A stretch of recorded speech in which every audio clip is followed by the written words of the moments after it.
Thanks for everybody for joining us on KRTD News on the first Friday for the first time in 3 months.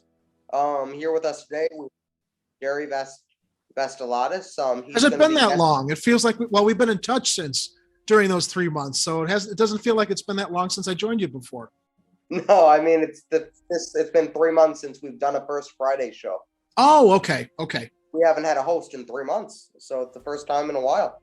So everybody, welcome to our first Fridays in 3 months. With Jerry Vasilatos today. He's going to be guest co-hosting for the foreseeable future. So thanks for that. My pleasure. So we got a couple of stories today. Why don't we get into our first story? So I can't see the slideshow big enough. I can't see the slides. Oh, and also Shane, I must make one quick announcement. We have one extra co-host. There he comes. Yeah, Oreo's in the house too. He might want to show up here and then, just so everybody knows. Cool. Okay. So we have Ron. So here's Ron Placone, and he says, and now at YouTube has locked me out of my account. So he says, I will not be able to do today's live stream due to being locked out of my account. I am sorry. So we have Ron Placone. Now, if we go to the next slide, we have Ron Paul, very shocked that YouTube has completely removed my channel of my Ron Paul Institute. No warning, no strikes, no evidence. Only explanation was severe or repeated violations of our community guidelines. Channel is rarely used. The appeal was automatically rejected. Help. And let's go to the next one. This is Glenn Greenwald, and he's talking about it here. Break up big tech companies, the Google,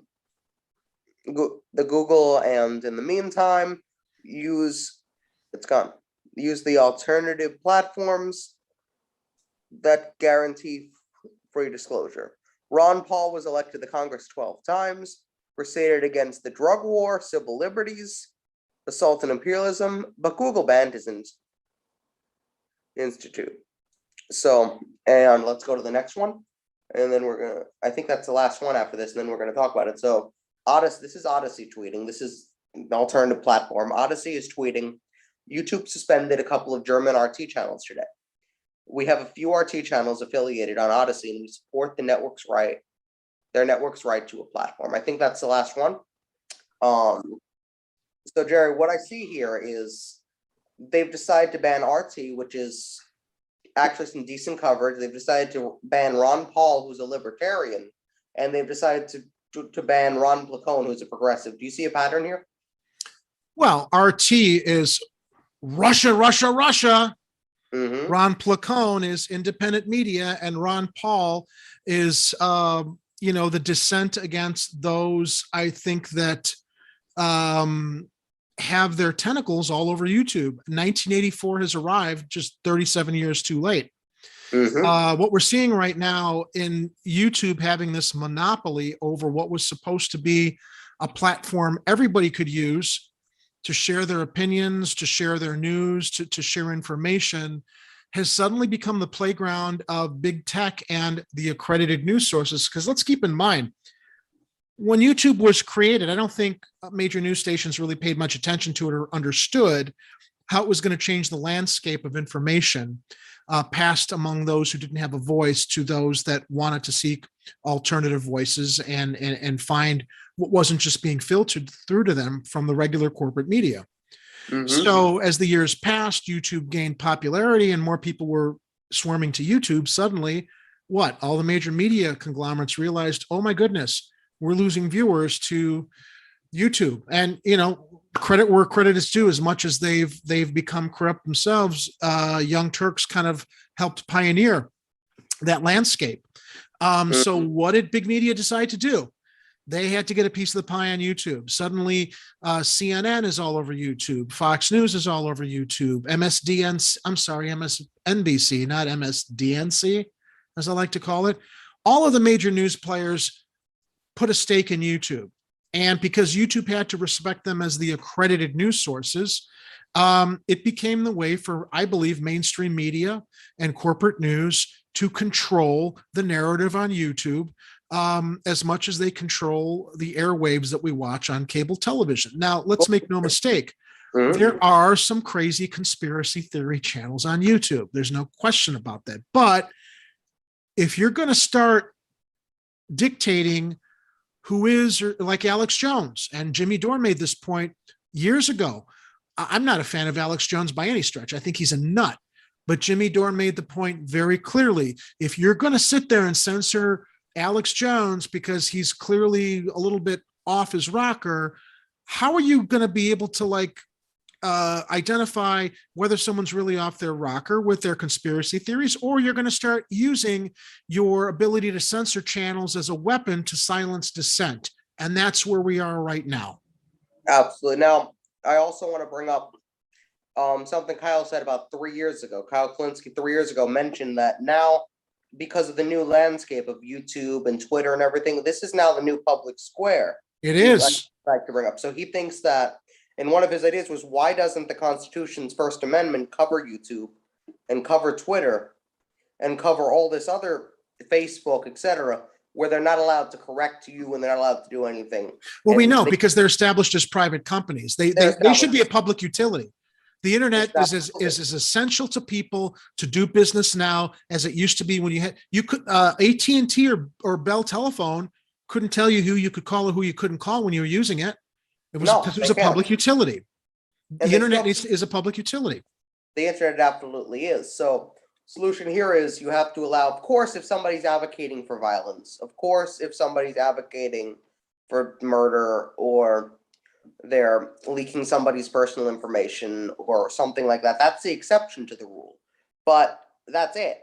If I want to go on YouTube and I want to claim that the sky is red and I want to claim the earth is flat and the earth is flat, yeah, who is YouTube to tell me I shouldn't do that? Well, it's their company.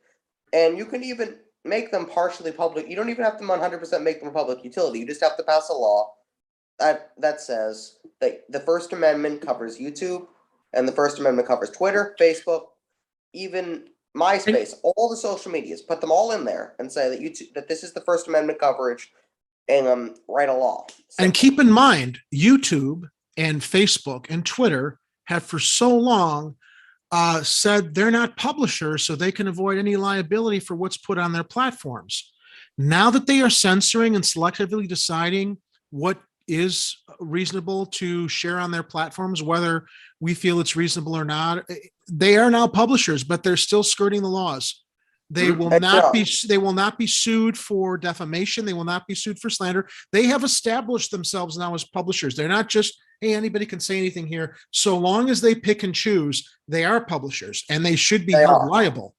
And they also, here's the other thing. There was a few months ago, maybe 6 months ago, YouTube picked up one of our videos where I criticized Joe Biden from the left and put underneath QAnon.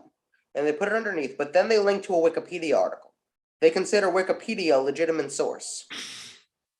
I used to think it was, but now that everybody can edit it. Didn't even think that. Yeah.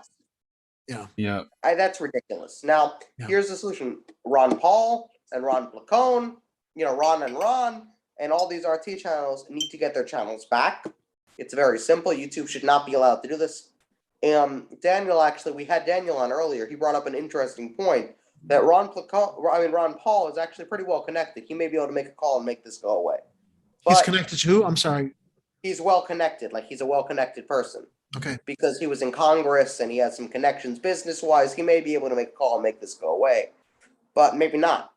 But even still, that doesn't make it right. Well, and there's no process by which, apparently, these are like, these aren't even strikes. It's just like, you're done. Your channel's gone. And I don't think that there was an appeals process to speak to anybody. To Ron Paul's tweet. He explained what happened when he tried to appeal. So let's go back to Ron Paul's tweet. Okay. Just for a random example. So what Ron Paul says here is, I got to pin you again, I'm going to, Jerry, if you can if you want to read out what Ron Paul said there, because let me pull it up on the slideshow here. Give me just a moment and I can share it. You got it? Okay. Yeah. Very shocked that YouTube has completely removed the channel of Ron Paul Institute. No warning, no strikes, no evidence. Only explanation was severe or repeated violations of our community guidelines. But I don't think they've said which community guidelines were broken. Of course not. Of course right? not. You know, and with Ron, I'm pretty sure they just channel is rarely used. Channel is rarely used. But you know what they're doing, guys? They're also using vaccination stuff to like silence everybody. Because it's true. The pandemic is an important public health crisis. And obviously there are some bad actors out there spreading misinformation, but you cannot use that as your blanket reason to suddenly start censoring everybody and pulling channels everywhere without any kind of due process. Exactly. Yeah. I mean, what did they get Ron for? That's what I want to like. Did they just not like his opinion on the Pixies, or? Well, they didn't say anybody. Like, Ron just said I'm locked out. He's locked out. And then Ron Paul's like, "Oh well, I don't." They gave me no explanation, just very vague. You know, when I was going to do the Hardlands show on Monday, but I had a conflict. We were going to do a story on Julian Assange, right? Yeah. And Kit told me we can't say his name. We have to only refer to him as J.A. because Hardlands Media is getting bullshit from YouTube over using Julian Assange's name. Yeah. Come on. Yeah, I mean, that's ridiculous. It's crazy. Also, speaking of things being censored, you have had some things that I've been looking at Twitter today about, right? About your Solstice being pulled from that's Amazon. That's not political. I don't know if, thank you for mentioning that, but but it speaks to the big monopolies. Yeah. Squashing the little guys, squashing those you have to fight really hard to establish a voice on social media, draw a following. Now, in that case, and actually, Kit asked me about it earlier tonight. So I think I mentioned in my interview with you guys, I produced and directed a film many years ago called Solstice. It was Lifetime's first original holiday movie in 1994. And they also broadcast it in 1995. Back in 2018, I restored it for its 25th anniversary. We rescanned the original print and had an orchestral score put to it. It looks better than it looked back in 1994. And we released it in 2K and put out a Blu-ray. So part of the marketing of that film was great. People can buy the physical media, but for those that don't want the physical media, I established an account on Amazon to upload the HD version, and it was available as a streaming movie. People paid to buy it, $12 a shot, I think it was. They paid to rent it, and it was on Amazon streaming for about 2 years. Then I got a notification from Amazon that for some reason that they didn't explain, it didn't meet the quality expectations of their audiences. They were removing it. They would never put it back up there. There was no appeals process. If I wanted to add other content to my channel, I could do so, but have to create a new channel. Now, guys, it's not a big Hollywood blockbuster, but it's a 25-year-old movie that was winning awards 25 years later. I'm very proud of. It's something very close to me. And then Amazon just decides to arbitrarily decide, well, you're an indie filmmaker. Maybe I'm not getting enough views that's going to boost Amazon's coffers. But I'll tell you, I made barely anything creating that streaming platform for the film. Amazon took the lion's share of it, then decided it wasn't enough. And guess what? You can't see Solstice on Amazon streaming. I can't get it on Netflix because it doesn't have enough names in it. I mean, all that other stuff aside, Amazon provided a platform for indie filmmakers to showcase their work, took what money they wanted to in the limited amount of time, then they dumped me. And it's like, well, I don't know where else to stream it for people. This also affects other people because let's say Bob in Missouri bought your movie for whatever amount of money. Now he can't access it. Exactly. And now he has to buy the DVD. And you know what they say? They use the excuse, well, this is probably from a licensing. It's not a licensing issue. I put it up there. It's there for everybody. For Amazon to then pass the buck and say, well, we're really sorry. You didn't really own the media. We only made it available to you under a license is bullshit. Because when they bought the movie to own, it's there. It should be theirs forever. Nobody should have to buy the physical media, although I hope they do because there's a lot of extras on the Blu-ray. But that aside, it was important to me to know that if I don't have a Blu-ray player somewhere when I'm traveling, and I want to share my movie with people I meet, I can just say, hey, it's on Amazon Prime. You don't need a Blu-ray player. You can go watch it there at Christmas time. And I'm not the only independent filmmaker that's been hit like this by Amazon. Amazon does this to tons of indie filmmakers. And what's really even more egregious, quality issues. If you saw the quality of some indie films that are still up there that were shot on video with people that don't even know how to act, it's like, the direct who's to making these VHS decisions? Like what was that? When was that era where it was like everyone was doing direct to video? Like there's a whole little era of filmmaking, and it's like all terrible.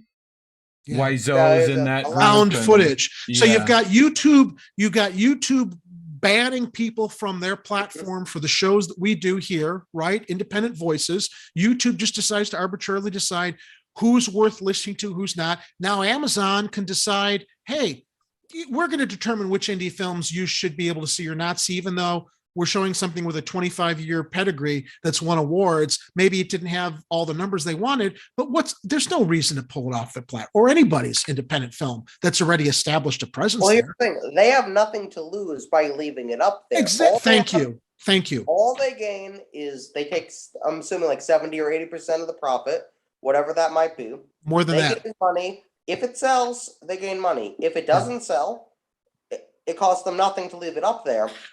It only costs them time to take it down.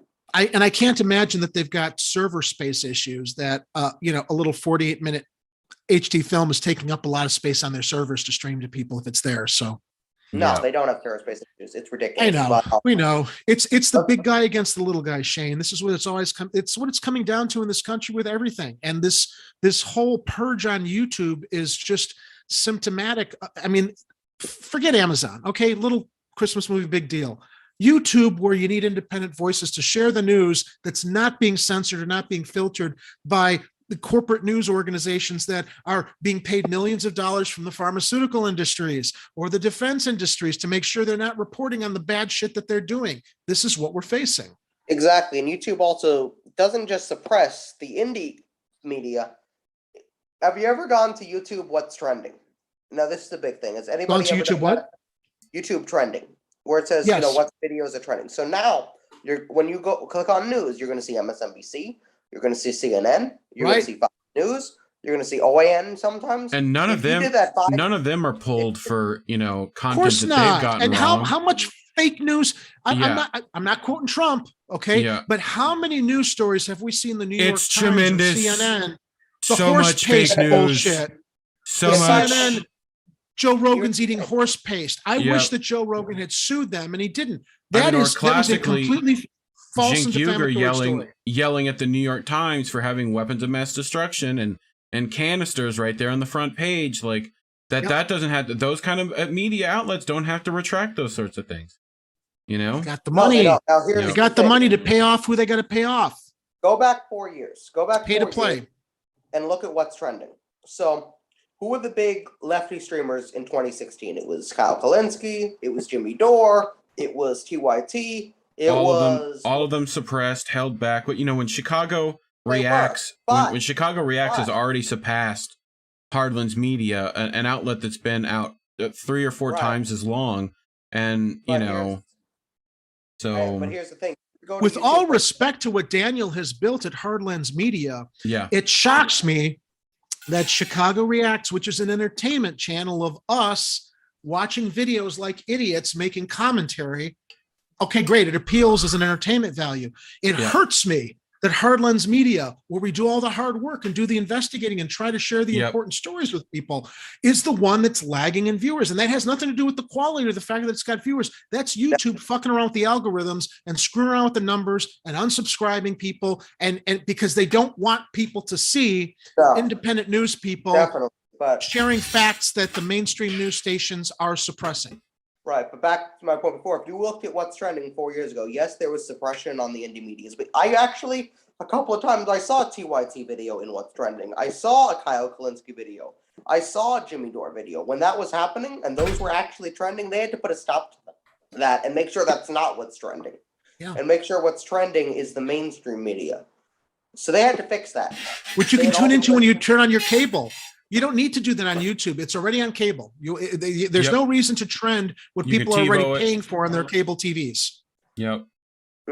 And did you see, here's the other thing, Hardlens, not rather Hardlens, but you saw Kyle Kalinske was growing, just him as a random example, was growing at a really quick rate during the 2016 election.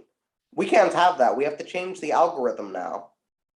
Very slowly after that, there was a study done that they changed the algorithm, and it didn't just affect progressives, it also affected some of the right-wing commentators. It affected everybody who was not affiliated with the mainstream media.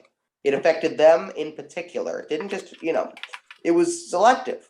YouTube changed their algorithm when the independent voices started to grow. They absolutely did, and they admitted it. Not that they did it at that point for that reason, but they admitted that they changed it around that time. But I digress. Let's go on to the no, you're right. I mean, it's all important information to disseminate as far as the bigger picture here. Mm-hmm. But let's go on to Pompeo. So Pompeo effectively admits to Assange allegations. So let's go ahead and go to. This is from Caitlin Johnstone, right? We're going to. I tried to pull the most pertinent information from this. So in the process of issuing another not really a denial about a Yahoo News report that the CIA plotted to kidnap, extradite, and assassinate WikiLeaks founder Julian Assange in 2017, former CIA Director Mike Pompeo said that the 30 former government officials the report was based on should all be prosecuted for speaking about classified activity inside the Central Intelligence Agency. He added, whenever these 30 people who allegedly spoke with one of these reporters, they should all be prosecuted for speaking about classified activity inside the CIA.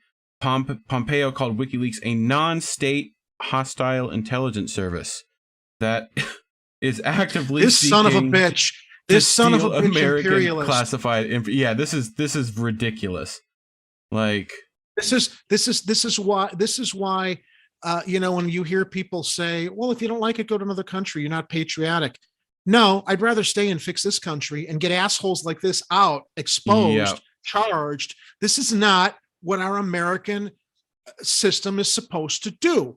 Assange is a whistleblower. He was drawing attention to things America shouldn't be doing. And now you've got these assholes here that want to take him out. It blows me away, guys. It's like, what alternate reality did we enter here? Yeah, so when he was on Megyn Kelly asked if he denied a report, and he has to now waffle here and go, there's pieces of it that are true, right? But my heart and my mind tell me that this is not. Sorry, I'm repeating another. We tried to protect American. I was going with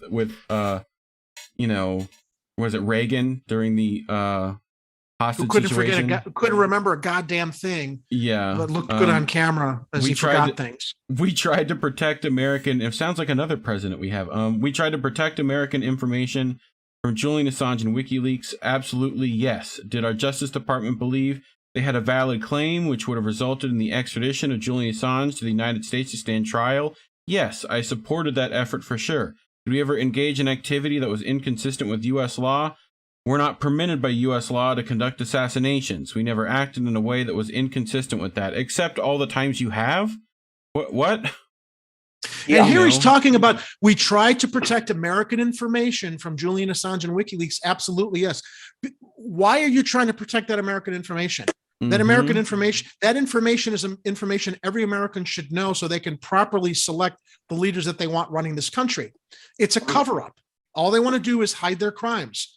There used to be a time where whistleblowers and muckraking journalists were celebrated. This is how we found out about Watergate. When you find out Obama passed laws against whistleblowers to show what a piece of shit he was as well. Guys, we've got a video here, so I want to play that and go back to the discussion. I'm getting riled up. Story Sorry. that broke yesterday.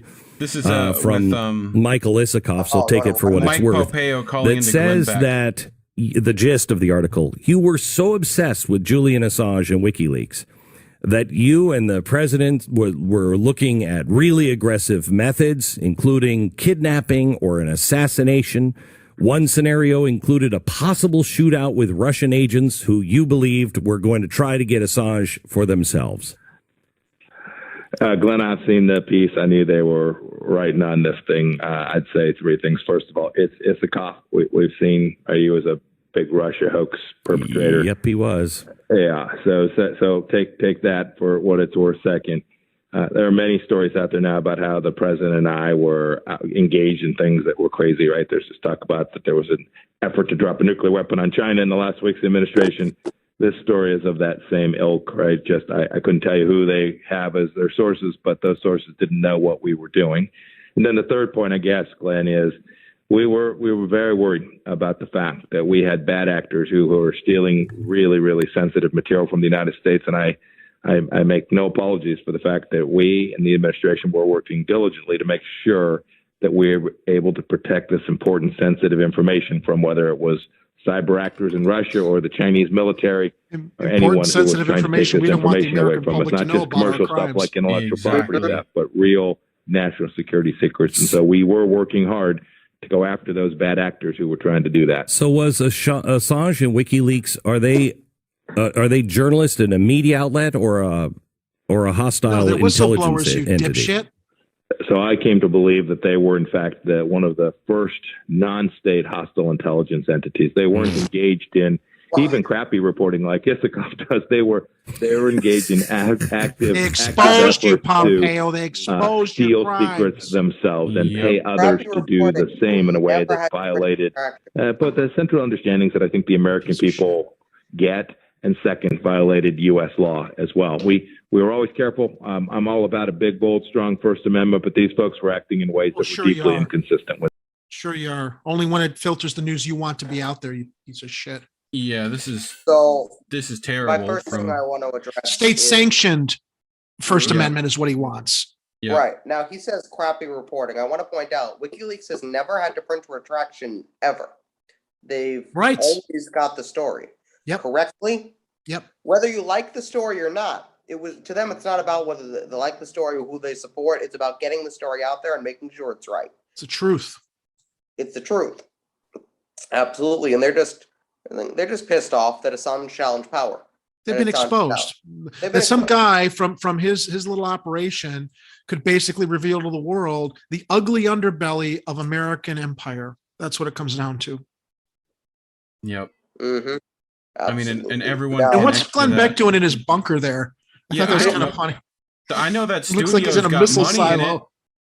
That studio's got some money in it. I'm just looking at the gear. Sure he's got like 3 big. Yeah, it's a lot of money in that little studio there. The big GB rotating wheels behind him. I mean, I admit I wanted to like spruce up my background with just a little backlight, so I had some production value here. Right. But his whole GB thing is just like, yeah, ridiculous. I mean, ridiculous. But he was a character back in the day. He still is. Yeah. Let's get to the next story because we're on. Story that broke yesterday. Next, why does it always do that?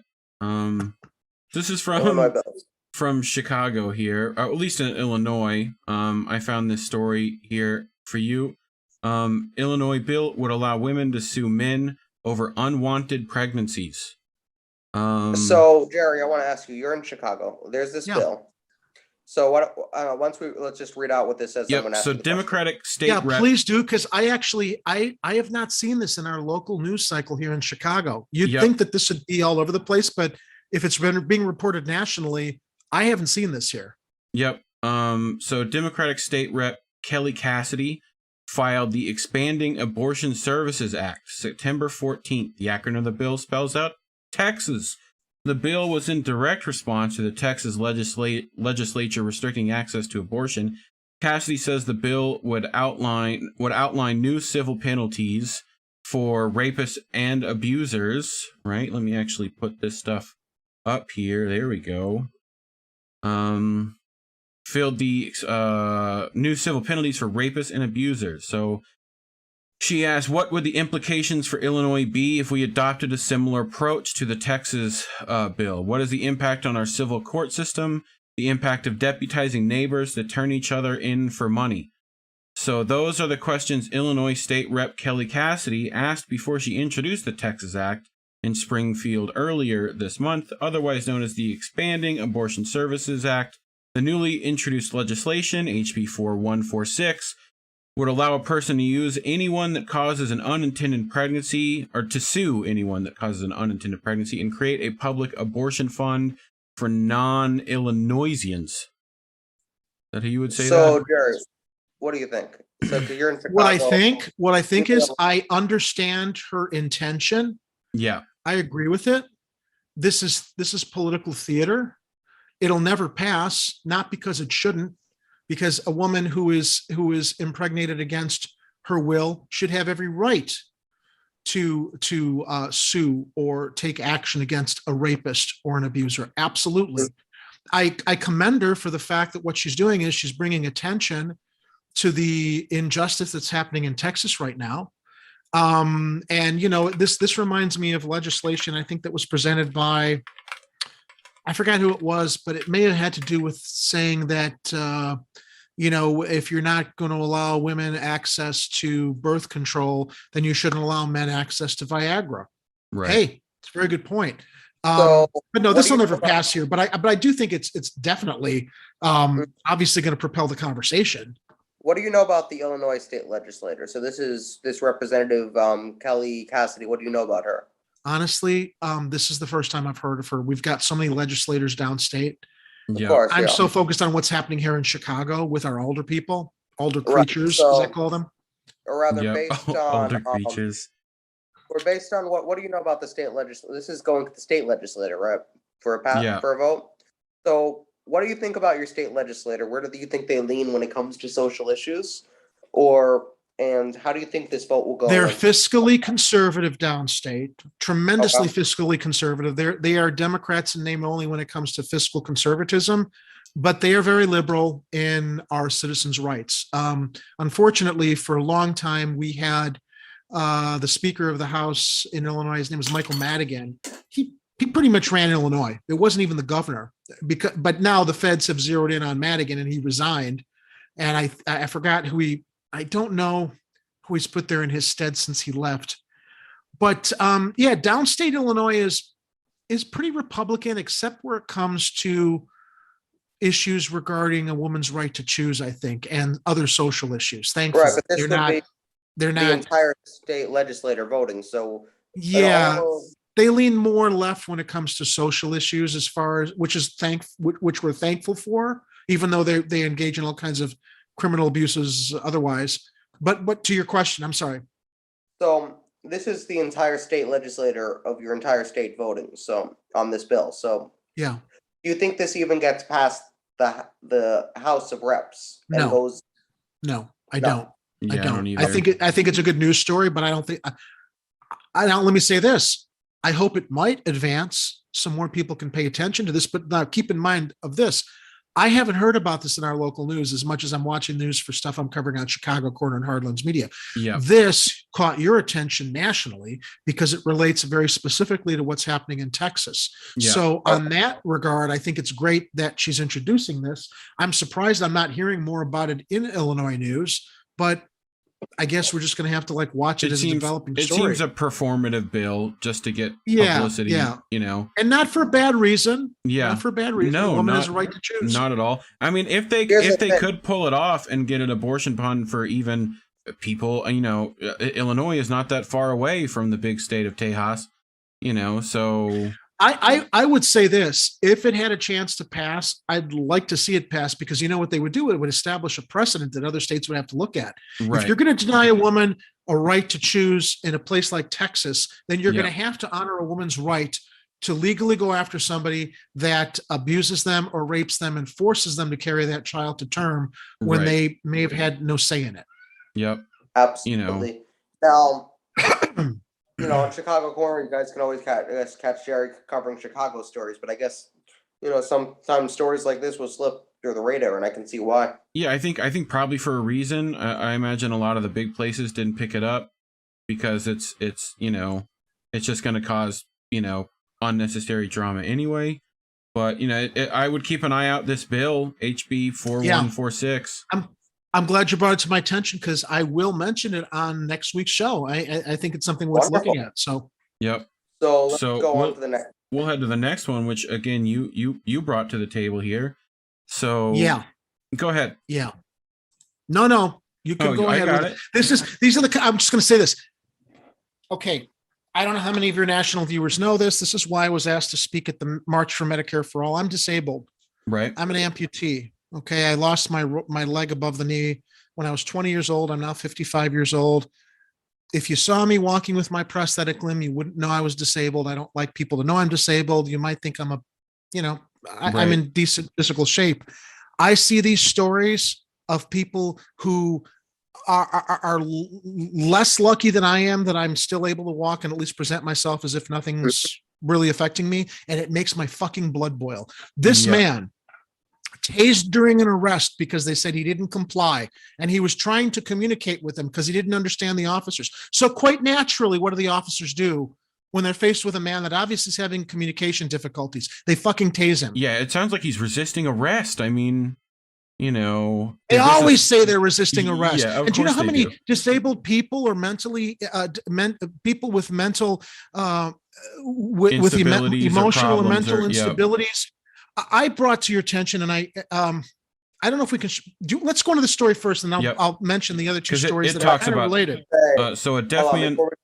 Go ahead. Before we go into the story, there's a video that is there's a man, and the police has him tackled on the ground, and black man, of course, but he has him tackled on the ground, and he's not moving, he's not doing anything, and the police keep screaming, they keep hitting him and saying, "Stop resisting."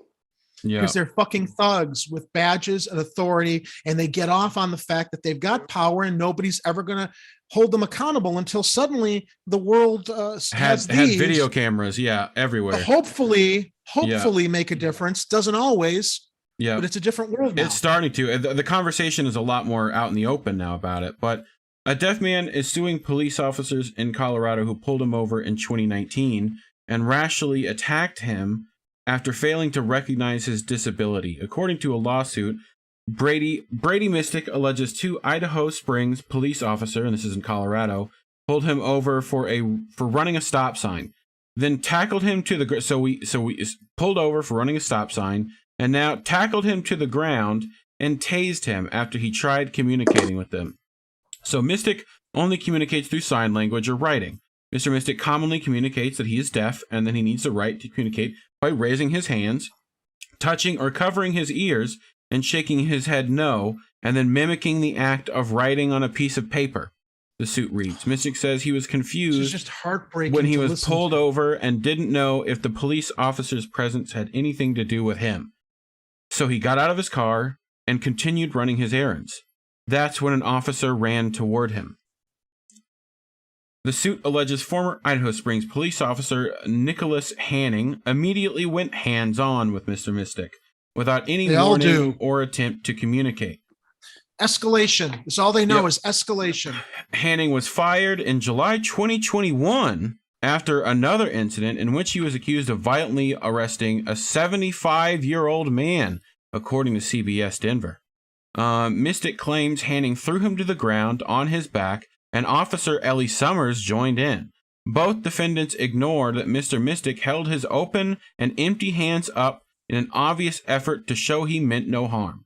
The suit reads, Defendant Summers pulled out her taser and dry-stunned Mr. Mystic. Mr. Mystic cried out, saying no ears.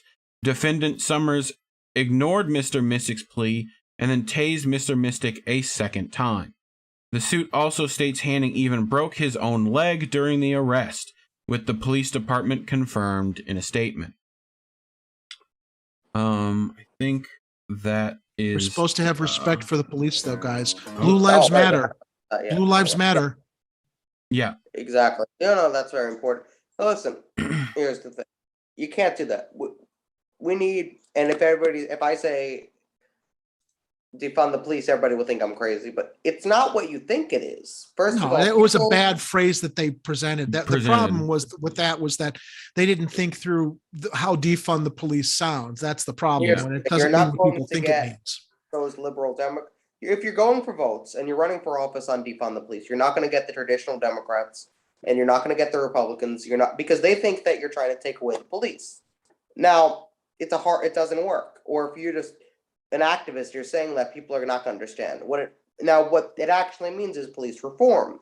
They don't need It means they don't need all this money to have militarized vehicles. They have enough. Let's start putting it into social services and reopening mental health clinics. Let's start investing in our communities. Here in Chicago, Lori Lightfoot took, I think it was like 70 to 80% of the federal COVID relief last year to pay for police overtime last year. Now, here's the thing, and then they'll yell at we're gonna, but here's the thing. The police don't have to handle everything either. Mental health crisis, you could create an entirely new division, not police officers, but you could have some kind of social workers. And they've started that here in Chicago, like about a month ago. Now I don't know how successful it's been. It's interesting you bring this up because that is the smart way to go. I haven't heard of any success with the program or how many social workers they're now dispatching with Chicago police officers to handle nonviolent domestic issues where they might find someone on the street who's mentally incapacitated, instead of, cops playing, what cop with a Dirty Harry. Yeah. Here's the thing. I get some people might say, oh, you might want to have a cop there. Okay, but they cannot be the lead on that. You cannot have a cop be the lead on the issue where it's somebody who needs a social worker. You can have the social worker has to take the lead, even if the police are there. Not unless they're a trained division dealing with, mental health and disabled problems. Like, this is the thing. Which that, they should have, and they don't really. There's severe lack of training with police in this country, both, even hands-on training, there's a severe lack of, which is why you see plenty of cops reaching for tools on the tool belt instead of being able to actually pick up the teenager they're dealing with and, they these. got rid of police academies. It's how they're trained, guys. Yep. It's how they're trained. They are trained. Look, I'm not saying this isn't intimidation important, and it is important to get home safely every night from your shift.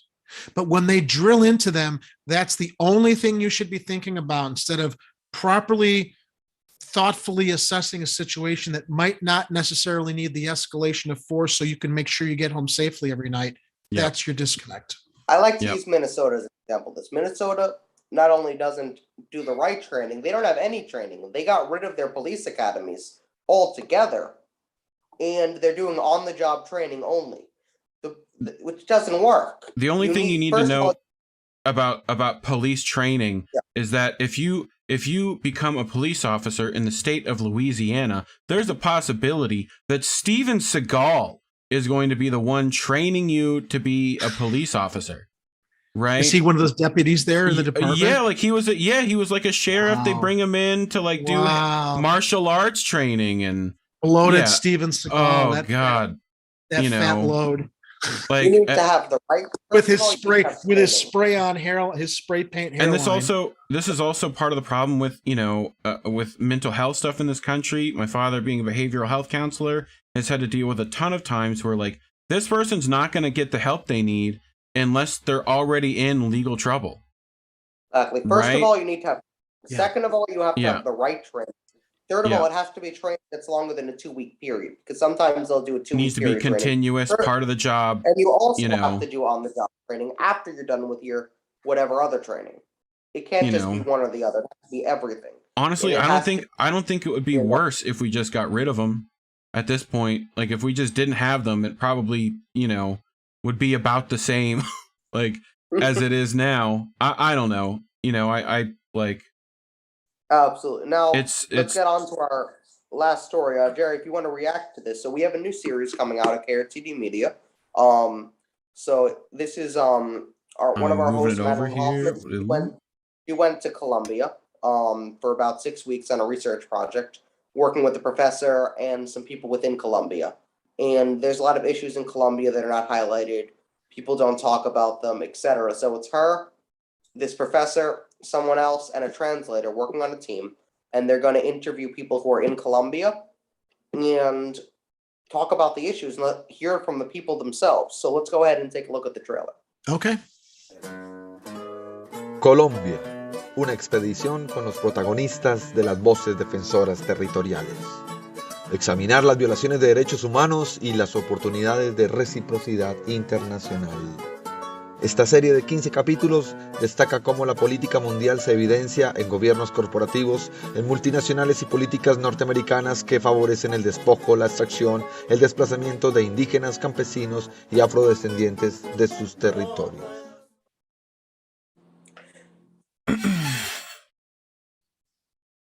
Looks good. Yep. They're dealing with issues not too dissimilar from what Stephen Donziger was litigating against Chevron. Yeah. Right?